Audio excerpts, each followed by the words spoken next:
Sa diha nga ang anghel isuko sa Dios, kay kining anghel mo maning mensahero sa Dios. Amen. Ningadto siya kay Maria na sa Lucas 1:28. Luke chapter 1 verse 28. Ningon ang anghel ngadto kay Maria, Ave Maria, gratia plena. Hail Mary, full of grace.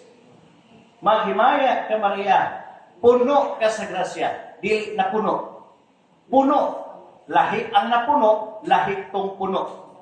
Kaya kung napuno, meaning, why should di punan? Lahi ang filled, lahi ang full. Ang full, puno ng daan. Wala kabutangan sa sala.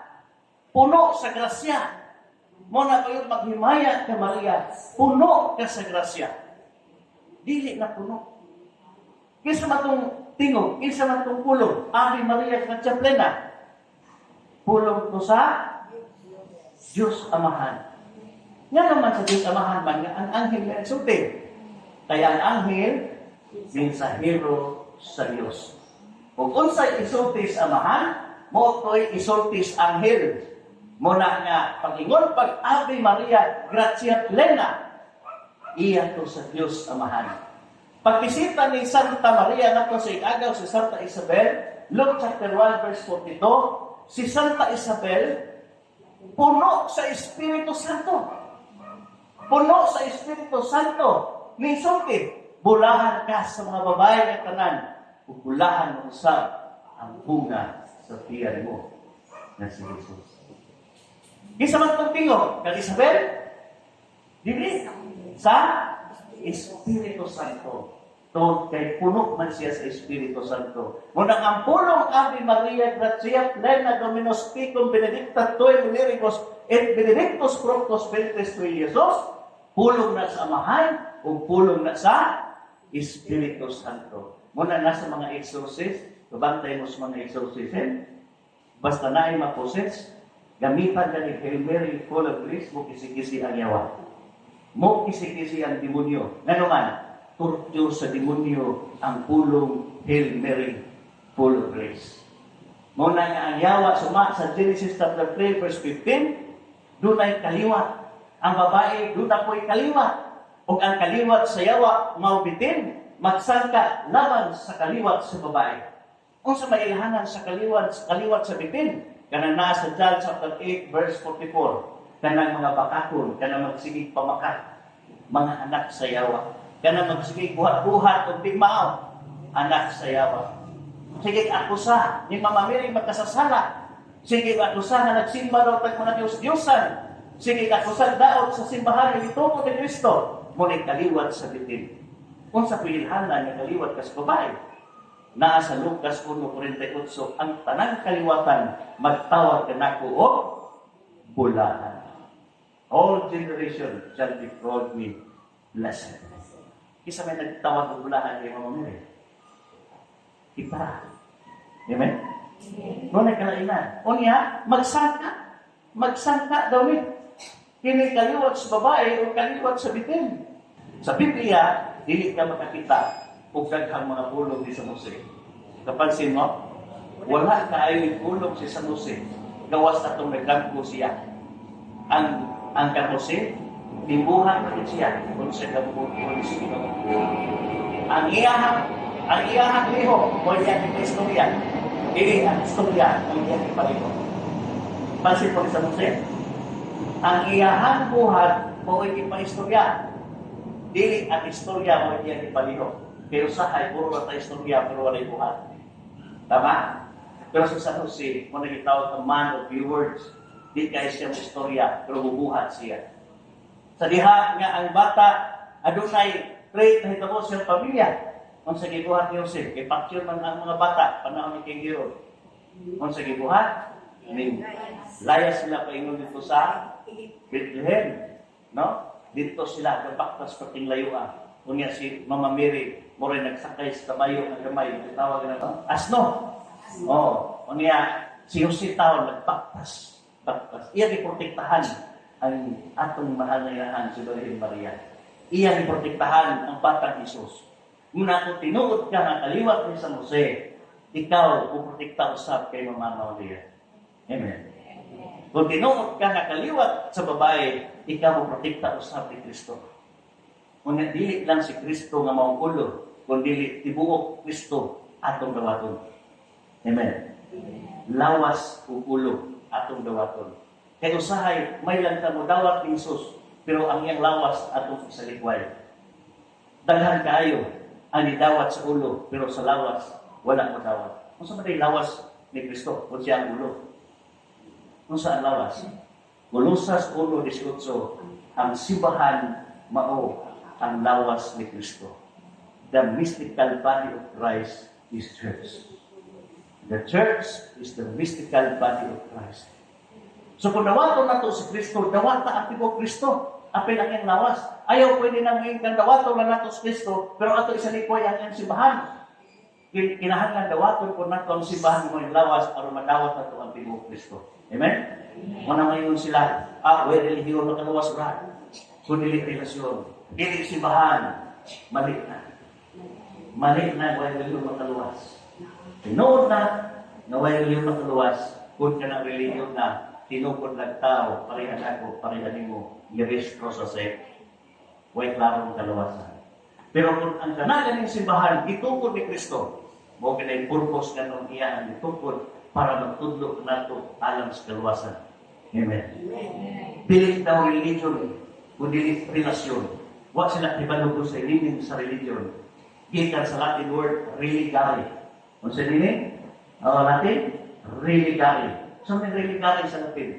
To connect, to tie, to band. Kung yung religare. Pagsumpay sa tao, ngadto sa Diyos. Meaning, ang religion is also a relationship. Amen. Hindi pwede ibulat mo ang religion o relasyon tungkol kay ang relasyon o ang religion is relation man. Pagkunik, pagsumpay. So nga nung ninyo magsinabuhay ng religion mataluwas, para ang mga Katoliko, dali na tayo nila bubituloy. Ha? Dali na sa mga Katoliko, may kusok kayo ninyo, bitaw no? Walihan na gani o ganang mga versikulos Biblia, bitaw, 10 years from now, 20 years from now, kung dili nakapalo sa itong pagtulunan, ganang inyong mga apo, lahit na nagsimbahan pagkapos sa panahon. Tama o tama? Tama. Kinahanglan na itong tudluan o sa pagtulunan simbahan. Dili nga, kung una tayong mga pagduda o pagduha sa itong pagtuo, dito tas di mo nato mangutana. Masa may nitabo, tudluan yung kasi ilang pagtuo, dili ka tudluan sa atong pagtuo. Amen. Mga brad, kung Katoliko ang gitukod ni Kristo, ganun naghan mga Katoliko ang mga salawayon. Ganun nga ang mga Katoliko dili man bubutan. Ganun makita nato sa sugwalan o sa bungan puro man Katoliko. Ingon tayo itong si report nga nagtudlok ako o akong dalapan. Ingon siya brad, ang tinuod niya simbahan ni Kristo, doon may ginayhudas na isa. Sa 12 pa lang, kapostol, dunay hudas isa. Kung sa pagkakong daghan at ayaw ang simbahan, daghan din ang hudas. Pero dili tanan na himong hudas. Kung nahudas si Iscariote, kung nagbuhi si Judas Iscariote, ayaw mo ang akong sinaguhi po Jesus. Amen? Kung nakita mo ang mga Katoliko, mga sugarol, babaero, mga Katoliko na nagtamang mahubog, ayaw mo ang tanan nagbuhat sa ingon. Doon na pa yung mga Katoliko na nagsunod sa kabuhol ko sa Ginoo. Amen. Salamat po. Dito ko na ako. Dito, negative naman. Ingon siya, ang tinuod na simbahan, brad, sama na sa kahoy. Ang tinuod na puno as kahoy, makakita ikang dahon laya ng mga hulog sa dalan. Pero buhat ko ganing Christian na ikahoy ko dito, dito ka nakita kung dahon laya na hulog. Yan naman. Dahil plastic, pink ng kahoy. Ang tinuod nga kahoy, doon na ginay-laya mahulog. Ang tinuod nga simbahan, dihat makitaan ang mga tao ginahisalaan, ang mga tao dautan na simbahan. Pero wala magpasabot nga ang simbahan ng tudlo sa pagkadautan. Kay matod pa ni San Pedro 1:16, pagbalaan ka mo kay si Kristo balaan na. Amen. Muna kailangan mga santos. Kung kini mao ang katedral sa mga makasasala, maupod kini ang nasod sa mga santos. Mo nagdaghantag mga santos, pero sa mga lingo nato na may santos, wala. Kung sa nila, may isang tao, may isang tayo, may isang timo, wala kay santos. Mo naman tayo suunan niya, diri sa simbahan, diri ko nagpadayon, o diri ko nag-alagad simbahan, ningon ko sukat karon ako nakisangyaw sa tanang katawhan na kining simbahan na maugil ang gitukod ni Kristo. Ug dito si Kristo magaluwas sa simbahan niya gitukod, sumala si Efeso 5:23. Muna dito ko, ang akong pagkamatsyan, kining simbahan na gitukod ni Kristo. Muna makaitsuna niya, masayangan ko sa mga Katoliko nga namiha sa ilang pagtuo. Pero daghang mga pastor nga nambalik sa Katoliko. Ilaw mga pastor nga nambalik sa Katoliko, mga brilliant pastor, pareha ni Pastor Statham, Skala, libro, daghan kayo sa Protestante. Kinsa pa? Diri sa Pilipinas, si Noydora, si Paul Alima, parte naghanan sa Pilipinas, inabot na 200 yung mga pastor. Ang mga bright na pastor, nahimong Katoliko. Ang mga bukong Katoliko, nahimong Protestante. Amen. Mga hindi ka lang tamo ko balik-balik-balik para inon ko ng bright. Wala makiksuntan nga, importante tayo. Kaya wak man sila kasabot, unsa man yung simbahan. Dali na kay nilang bigaan. Pero mao din yung simbahan na ang makadala nila ngadto sa ginharitan ni sa Ating Kristo. Amen? Mo na nga ingat. No mas Padre Judy yung siya Brad, suhuya ang talang sikikis, sakop si Pili. Kung dito isangyaw, kung sa kamay danon, kay daghan ng GSL karon, bisan TS Brad, na malki na slayang sikta. No na kinahanglan, gano'n na maliman. Kung nag-iingon sa Latin, dispolitum, disciplinitum, di ka kay hukma sa utang, nawag ka masayo. Bisa mo sa kanindot, si mong gamit, sa mga cellphone, bisa sa usintamit pa na kantidad. Pag di ka kabalo mo gamit, di yung kaganahan. Tama? Sama sa simbahan. Bisa kung sa kanindot sa simbahan, may itungkod ni Kristo, iyan ipagamat yan. Pero kung wala ka nakasabot niini, dili yung kaganahan mo alagad. Dili yung kaganahan mo rin kapilya. Dili yung kaganahan mo simba. Nanuman, wak mang kakasabot kung sa ang simbahan na itungkod ni Kristo. Amen? Mga makaitsuna na kinahanglan atong gawapon si Kristo ang tibok Kristo. Nga mao ay ang lawas ng simbahan. Mo nag-ingon sa John chapter 14 verse 6, ako ang dala ng kamaturan ug ang kinabuhi, walay makaadto sa mahan kun dili moagi kanako. Kunya ang ulo ni Sulti manana, ang simbahan mo man ang lapas, Kolosas 1:18.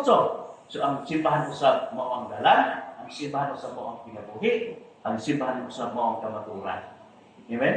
Mo nag-ingon sa Pablo sa Timoteo 3:15, ang simbahan mao ang haligi ug patuturanan sa kamaturan.